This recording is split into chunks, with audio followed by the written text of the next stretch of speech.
Okay, gusto niyo maso. Dahil dip natin ngayong araw is Sabado. Siyempre, alam natin yung routine ng buhay natin. Pag walang pasok, siyempre, matik na. Hindi nga after kong gumising, siyempre, nais magpasalamat sa Panginoon sa araw-araw ng buhay ko, sa panibagong umaga, panibagong pag-asa. Lord, thank you dahil bigyan mo ako ng kalakasan sa bawat laban ko dito bilang isang OFW. At yun na nga, after kong gumising, inuna ko na yung pagbabacuum dahil ito yung pinakamadaling una kong gawin. At din, sinunod ko na rin yung pagmamap dito without ni pa guys, galing pa yan ng Pilipinas. Baka deal yarn, baka naman. At sa mga oras na ito, nakaramdam na ako ng gutom, kaya isip ako magsaing muna ako habang naglilinis, di ba guys? Ganun na agad. And then sinunod ko na yung labahan ko para hindi ko na makalimutan ba, para habang lipat ako ng trabaho, masala ko na agad. Then sinunod ko na rin yung CR.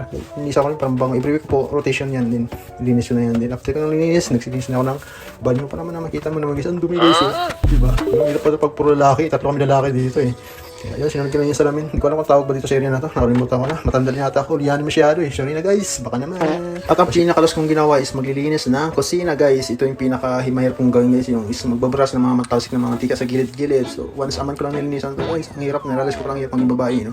Ang hirap maging gawaing bahay. Hay, no? Kaya girls, saludo ako sa inyo. Napakatapang nyo. Tapos na yung gawa natin. Salamat sa ilang minutong panonood. Yung ingat kayo palagi. Oscar,